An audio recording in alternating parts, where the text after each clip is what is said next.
Hello, this is Edna White. I am so glad you're with me today. Today, I'm going to give you 10 self-care tips for adult survivors of scapegoatism. You ready? Here we go. So, I already talked about what a scapegoat is, right? The family scapegoat. So now I'm going to talk about it's a checklist. So I want you to write this down. Everybody got a pen? I'll give you a second. Okay, so here goes the list. Number 1, recognize unsafe, triggering, harmful statements like, you're too sensitive. I was only kidding. I was only joking. Why are you getting upset? You can't fool other people, but you can't fool us. We know what you really like. You can't cut ties with the family. You need to find a way to work it out. The real problem is that you won't forgive and forget. You need to get over it and move on. Don't tell anyone you're being abused by a family member. It might damage their reputation, and abuse is too strong a word anyway. Sound familiar? Of course it does. Recognize those. 2, establish a support network of adult survivors. So if you know someone, or if there's a group in your area that supports that, get involved, get around that. Anything that has to do with support for survivors of trauma, go. Because scapegoating is a trauma. 3, develop a self-care practice.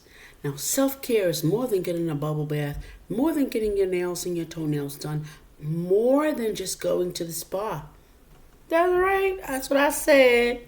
Self-care goes out of the window when suffering from a family scapegoating abuse and complex trauma symptoms happen. You check out and you disassociate. And you create maladaptive survival responses when you're triggered and you don't realize them. So you're just feeling disconnected, your thoughts are all over, and you're feeling like you're electrocuted. But I need you to decide to nurture yourself and tend to your body's needs. It's an important aspect of recovering from any type of psycho-emotional abuse. Because that's what it's about. It's about holding you hostage emotionally. That's what it's all about. That's what scapegoating is. Your emotions are held hostage. You fight for them when they don't need to be fought for, and they put you in the middle. Keep it simple at first. A soothing cup of hot herbal tea each morning, 5 to 10, 15 minutes, with scented candles, spa music, relaxing walks, Epsom salt baths, just a few daily practices you can experiment with. And then the bigger ones happen when you start setting boundaries. But we'll talk about that another time. Step 4, find a trauma-informed therapist or a certified recovery coach like me. Get started today. Get started right now. And you can get online with them. You can get online with me virtually. We have self-help books. We have all of it. It's trauma. You can work it through. You can be the best you ever. All you got to do is accept the help and ask for it. 5, release the need to figure out why your family scapegoats you. Why worry about the why? Listen, that's a trap all by itself.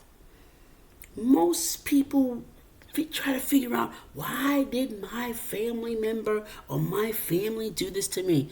Forget about that. Just know that it wasn't your fault. They were narcissists and they made you the scapegoat because they were not brave enough, courageous enough to talk to the individual they needed to talk to. Okay? Just want to tell you that. You can find this out in my book, Stuff. You can find this out in my book, Keys to the Kingdom. You can find this out.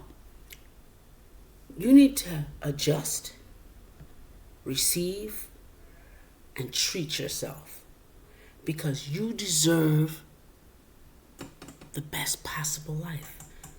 You need to bring yourself back to the place where you were okay. And then start being the parent that your parent, if it was your parent, if it was your sister, if it was your brother, start being that to yourself. Fill in the gap so that your younger self can grow. Okay? Understanding the family system, the concepts, and the consequences of intergenerational trauma, and sometimes multi-generational and transgenerational trauma, it can be helpful.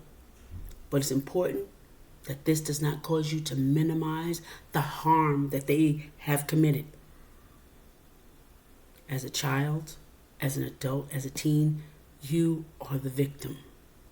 You became the family scapegoat, and that's abuse. So you have to heal yourself. That's what's the biggest consequence is you have to heal yourself. So make sure that you're doing that. Step 6, do not engage in family or even family therapy until you're ready. Listen, build boundaries around them because guess what? They are liars, they are crazy, they are fake, and yes, it's okay that you feel this way. It's okay. So you're not responsible for any of that because it was given to you when you was a child. You were put in the wrong place as a child, overwhelmed with their stories, overwhelmed with their lies, overwhelmed with all their experiences, with no truth. So it's your turn to not engage with them. 7, examine your current boundaries. As an adult, are you having boundaries so that you're not re-traumatized, triggered, or are you protecting yourself? You have to do that because let's get it on the table. Your parents, your sister, your cousin, whoever it was, are abusive. And let me just tell you this. When scapegoatism happens, it's usually your parents. Sad to say, those are part of a dysfunctional family. It happens to the most of us. We don't know human life. We just new with it. But no one has a right to lay blame of their stuff on you. Setting boundaries with family members can be particularly difficult, but guess what? Ask yourself this. Would I put up with this behavior if I wasn't related to them? No. So establish healthy boundaries.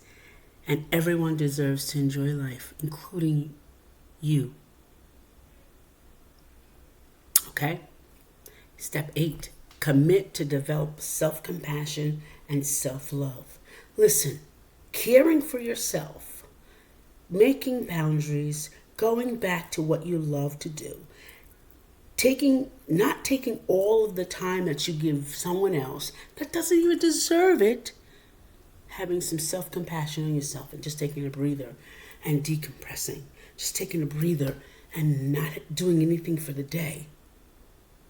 It's very healing. Step 8, limit or end contact with family who persist in their scapegoating behavior. Listen, if they're still doing the same thing, blaming you, stop the connection. It's harming you even further. Listen, it's like a pile of shit being put on you. You got it on you now, and can you imagine you're trying to burrow out of it, and then more gets piled on you? Stop it. It's totally abusive. You've had it so far. You don't want it no more. Create the change in your generational pattern. Create a change. Be the one that doesn't put up with it, regardless. Who cares what they say? Step 10, learn what you are recovering from. When I was abused, I had to learn what it really meant because I didn't know what it meant. I thought it was all right because that was all I knew. You have been psycho-emotionally abused. You have to understand what that does to you and how you internalize that and then portray that. And then if something happens, you triggered, symptoms of PTSD kind of happen. You take it a whole different way. Like a pin dropping, and a pin is really light, right? You hear a pin drop, you can hear a pin drop because you're so full, like a volcano getting ready to erupt. Take care of yourself, all right? You're not blamed. You are not the one who did it. You're the scapegoat, and I want you to heal. This is Edna White, and I am signing off.